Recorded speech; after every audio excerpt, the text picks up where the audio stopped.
Hi, everybody. I'm Cerisse Velasco. I'm the Director of Brand Partnerships for Zynga covering the Midwest. And today with me, I have Nadina Guglielmetti. Guglielmetti. Oh, I messed that one up. Sorry about that. Today we're going to be talking about the power of insights.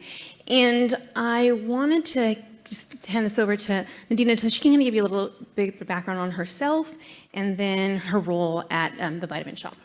So I spoke before, so maybe you heard some of my spiel already. So I won't, go through the same detail, but so I oversee marketing at the Vitamin Shoppe. What that means is I oversee some of the facets of marketing, including the customer. So we're a retailer. We have about 700 stores, over 1.2 billion. So not super big, not super small, but we have a ton of customer insights. So my job is to make sure that I'm partnering with our technology side to keep that data clean, that we know who our customer is, that it's a singular customer. And I also have to plan. So it's my job to come up with the plan, what is the growth? What does the retention look like? How many people? All of that good stuff. And I'm also responsible for any research we do within the Vitamin Shoppe. So that's really at the core of everything we do. And then on top of it, I oversee digital marketing, brand marketing, integrated marketing, our private brand marketing, and anything that has to do with paid. And I'm also accountable, of course, for attribution measurement and our MarTech stack. So, kind of a nice comprehensive piece. The part I don't oversee is more the word of mouth piece. So I have a great content partner. We sit side by side. She's content creative, and she oversees that piece. So a lot of synergies between us, but it's something I've overseen in the past, but I don't in this particular role. And I've been at the Vitamin Shoppe for about 5 years. My background actually started in digital. My first jobs were in e-commerce, launching e-commerce sites for Estee Lauder at a time when e-commerce was not really at the table. It was sort of feared, pushed to the side. Probably just changed roles and positioning maybe over the past few years, because I think it's been that way for a really long time. Great experience for me because being in a role that everybody's afraid about how you're going to cannibalize someone else's role or job or sales really makes you need to collaborate, explain, educate. So I've taken a lot of those e-commerce learnings with me, and of course, digital CRM and all of that is a big component of what I do because I also oversee CRM and loyalty.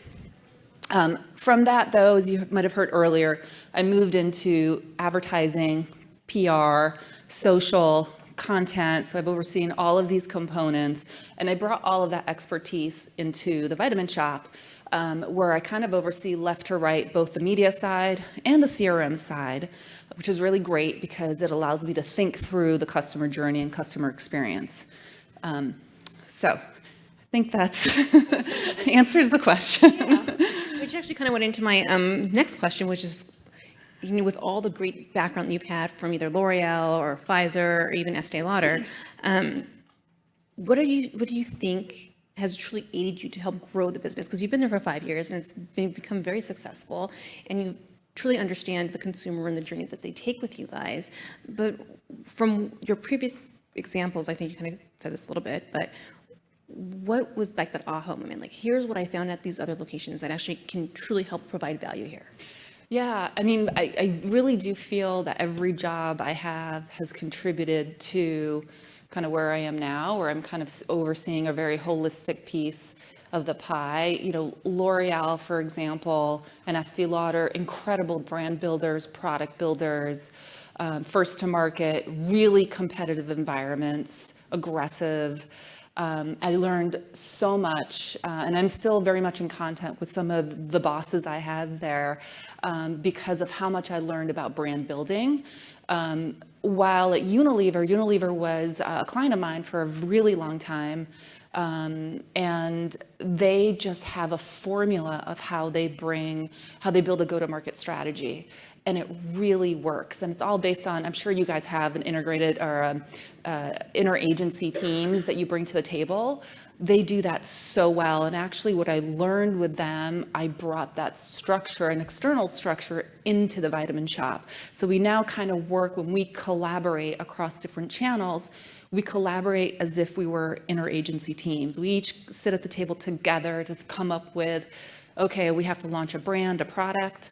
We're going to figure this out together. I may control the budget, but it doesn't mean that my social partner, since I don't oversee communities, shouldn't have just as strong of a voice of how we're going to bring this brand or product to life, and making sure that we're doing the right thing. And those are the things I learned from Unilever. It was a tremendous experience to be able to learn from some of the VPs and head of brand there.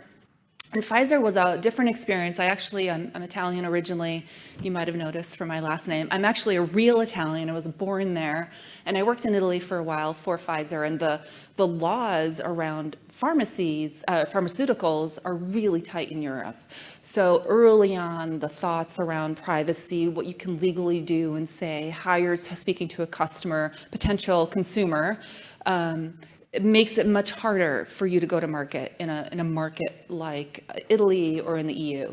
So I learned a lot about navigating and influencing consumers within the bounds of what the law can do for you. And the Vitamin Shoppe is hopefully everybody is a shopper, I'm hoping, out there, and you all love the experience. The Vitamin Shoppe sells supplements, we sell protein, we sell some ancillary grocery items and things like that. But there are a lot of laws that we have to navigate. We can't say everything we want to. We have to speak to legal affairs.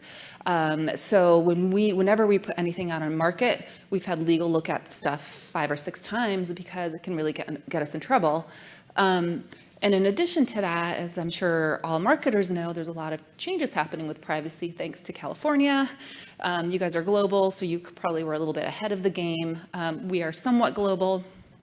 So with the California changes around privacy, we had to really take our time and kind of reinvestigate how we're handling PII. But anyway, so back to the question, lots of learnings. Every experience I've had I sort of have always felt is a building block to what I now bring to the table at the Vitamin Shoppe. And the Vitamin Shoppe has taught me a tremendous amount as well, because the challenges as a retailer are so different than working within a brand. You are beholden to driving traffic. Traffic is part of my job, so I'm measured by how many bodies do I get through the door every single day to our stores, to our e-commerce site, our app, to Amazon. And it's a really unique challenge, and your budget is bifurcated. I can't just talk about our brands and our products. I have to rely partially on my budget, partially on my third-party brands that I partner with, and partially on really creative ways, sometimes very grassrooty, on how I'm going to touch customers and get them through the door. So very different experience. Has been a ton of fun working at the Vitamin Shoppe. I've been there for about 5 years, and I'm having such a great time. It's probably one of my best roles so far, because it's really pulled everything I've learned together. That's great. And I'm sure, based on this topic, insights help drive that significantly, right? Help you determine what you're going to structure things and how you're going to allocate dollars, and really truly understanding who that consumer is.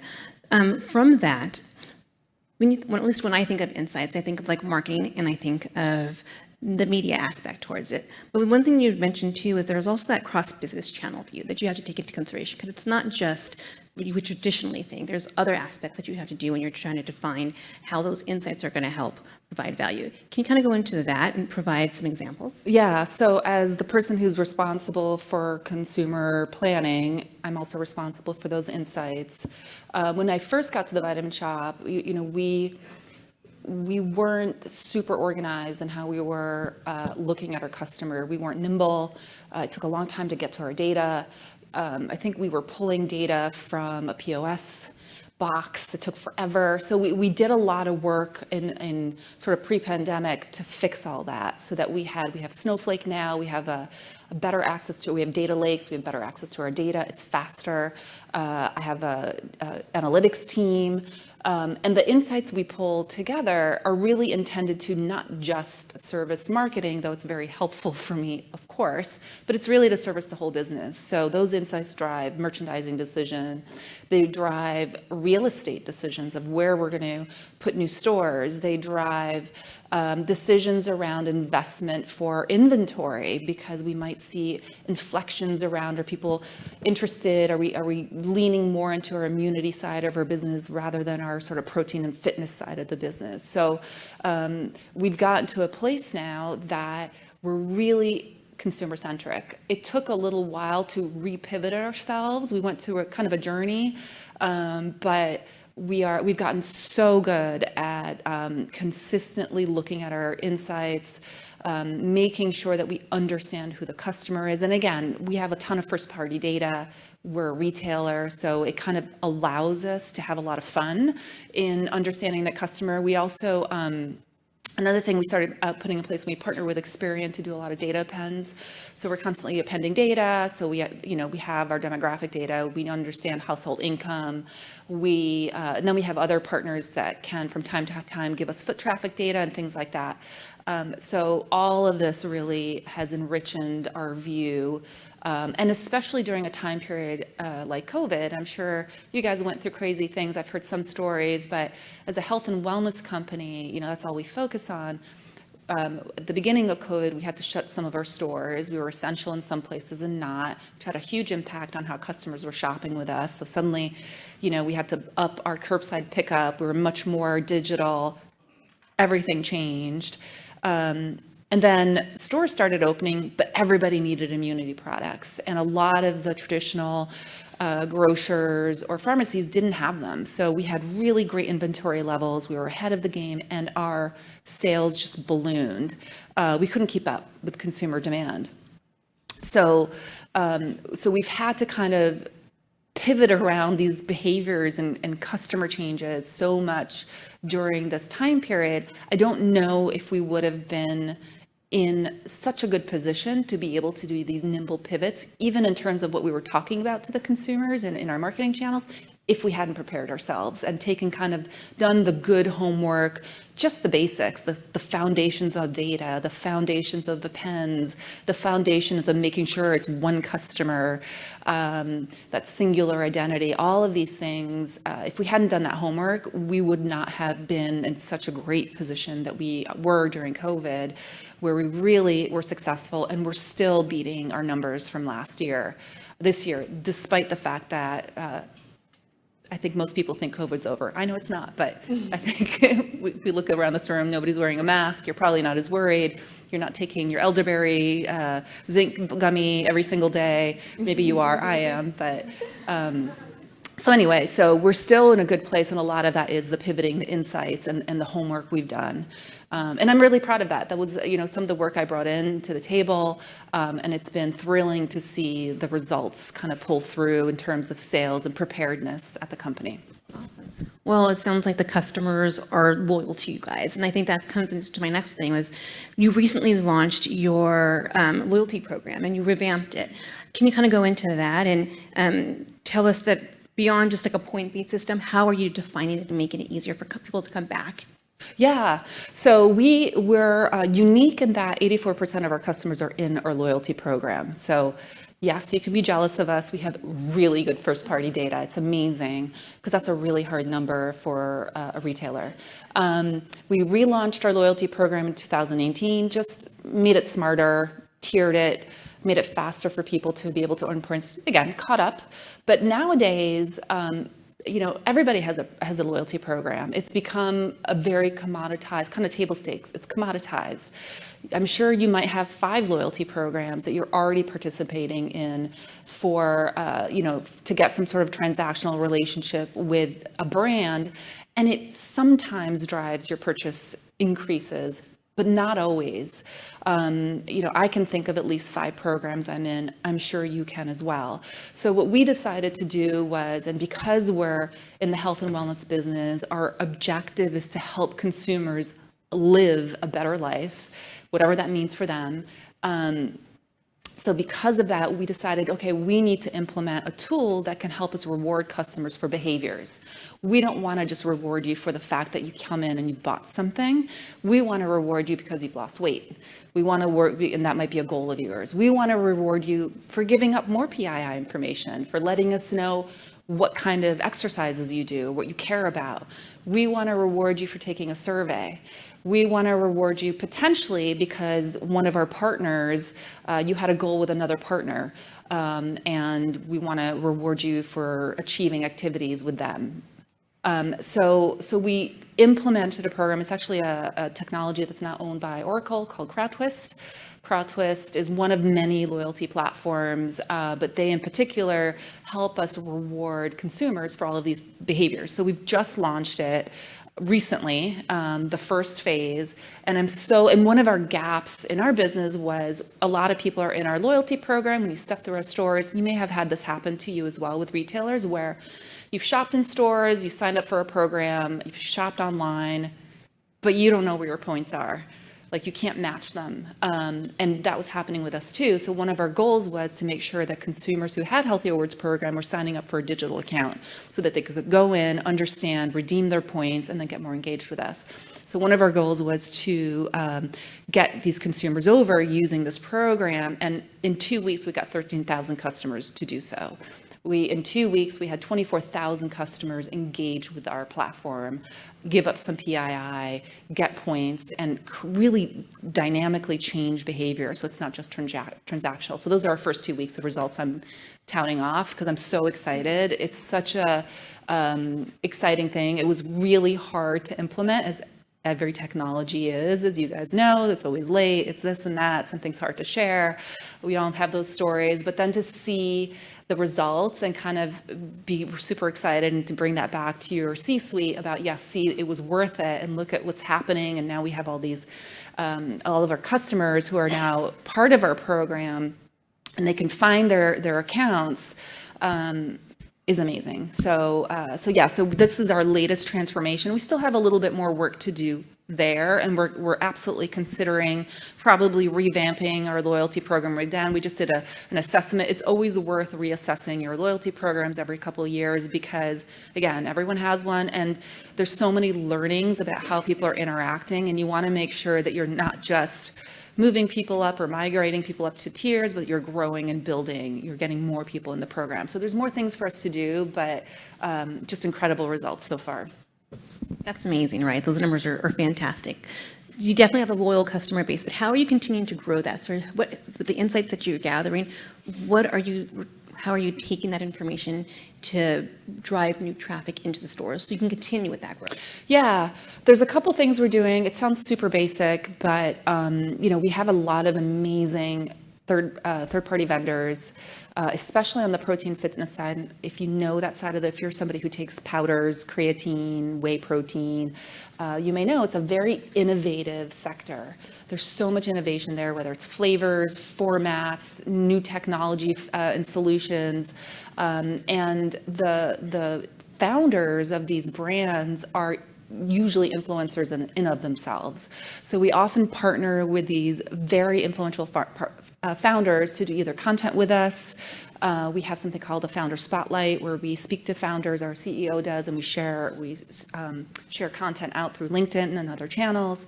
We also invite them to come into store. We just had a founder in one of our stores. It brought in 800 customers who were lining up around. We've had this happen a few times. Obviously, not every founder or influencer tied to our brand is that big, but these little things, these sort of grassroots things for stores really matter. And we're going to begin to do more and more of those for our supplement side of the business, where a lot of consumers have more questions, need a little bit more education. Sometimes it can be really confusing to know, within, depending on your life stage, which vitamin do I take? If I'm a woman, I'm 55, I'm changing, what's appropriate for me? So we want to make sure we're bringing those types of educators in from our third-party vendors. The other thing that we're doing too is that I just heard that great panel on partnerships, which I really enjoyed and I learned a lot. We are starting to play with licensees as well. We have our great private brands. So we just partnered with DC Comics for our protein side of the business. It's protein, it's creatine, it's pre-workouts. It's all about energy, building muscle, strength. So with DC Comics, we were able to create a Superman whey protein or a Wonder Woman pre-workout, actually it's Flash. So we had so much fun. We just launched these flavors. They're doing really well. It got a lot of, our objective was to get a lot of great PR and word of mouth, which it did do, but the sales are also following as well. Because again, and I loved what I heard from the panel, it's got to be appropriate, it's got to do, it can't just be a slap logo. And we felt that starting to experiment in this space on our own, we felt we really nailed it with this partnership and how we brought it to life. And DC Comics was a really fun, great partner to do so. So in the future, we are doing more of these things. It's really exciting. It helps bring eyeballs and kind of reinvigorate us in the category and our own brands. The other way we also drive traffic, so Logan Paul, influencer, a little controversial, I know, but he's an entertainment channel on his own. And he has a partner, and forgive me, I don't remember his business partner.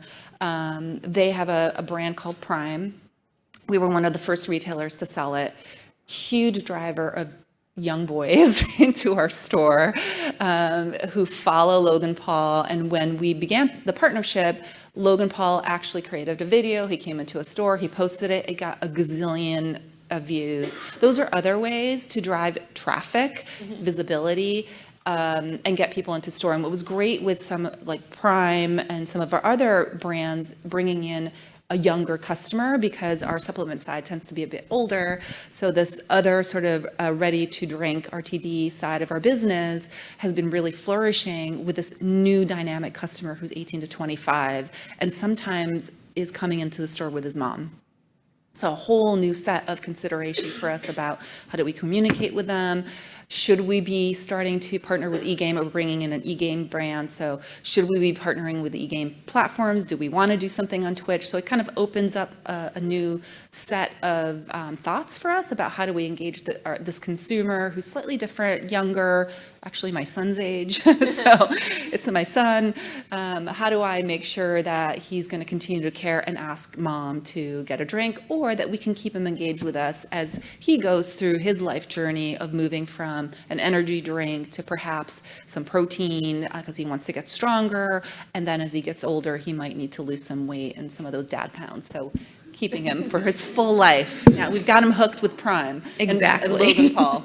Exactly. I think maybe we should go to eat and figure out, like, what do we need to get someone rid of some of those extra pounds that what should we be taking? We only have a couple minutes left, but I just wanted to ask you, what's next for the Vitamin Shop? Like, what excites you about it, and how do you feel that everyone here in this room can benefit from some of the stuff you have? Yeah, look, our as I said earlier, we've done a really great job with our foundation around data, and we have an amazing array of own channels, SMS, email, direct mail. Like, we play in a lot of spaces, but we're not that great orchestrating those conversations. We need a better brain around our data that can help us get a little bit more predictive. I want to get ahead of our cookieless future and enhance my first party data with some third party partners that can build out and round out who my customer is and what they're doing outside of the transactions they're having with me. That's my future. So we're really rethinking our stack. So I'm looking at potential CDPs. I'm looking at potential orchestration partners. I'm looking at what I'm doing on the media side and how I'm organizing that data and those partners to benefit both CRM and media, because the two of them, you really need to work together. While I'm also partnering with my agencies to think about how do I get better at feeding Google. Obviously we spend a lot of money on search. How do I get better at feeding Google insights and signals about my customer that isn't just scraped from my website? Because Google is really great at scraping your web. They're not so great at looking at your foot traffic necessarily. They kind of say they are, but they're really not. So I have to start feeding them better signals to optimize everything we're doing. And then the last thing, and I always ask about measurement. You guys heard me ask potentially an earlier panel, because in retail, everything is about a sale. Like, we're just very short-term focused. It's much harder to activate long-term brand building things because we're not really a CPG. We have some great brands, but most of our budget is spent on traffic. So attribution, how I attribute a sale, how I'm thinking about measuring, how I report everything back is something it makes me sweat, to be honest. So getting better at that. I sweat about that every single day because I'm always asked. I sit in front of a board. I have another meeting in a couple weeks where I'm going to be sweating, answering these questions to mostly financial people. And it's hard because, as you guys know, and as some of you talked about, not everything is immediately measurable. Some things are intangible. And in marketing, you really do need to take risks to learn and grow and kind of break rules. And sometimes you fail and sometimes you don't. So yeah. So those are all the things I'm thinking about for next year. Awesome. Do we have time for questions? We can take one question. We have a question out there. Like I could geek out all day on CDPs and MarTech stack and data and measurement, but we don't have that much Tell time. me what you're using. Yeah, we can talk about that later. Any questions? All right, Oh, actually, we have a question. one.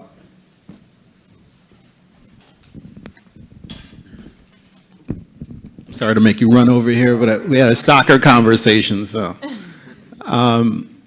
As you think about the Vitamin Shop, I kind of think about underserved communities potentially in terms of folks who may not necessarily be knowledgeable enough or exposed to information really about like getting the best out of their health.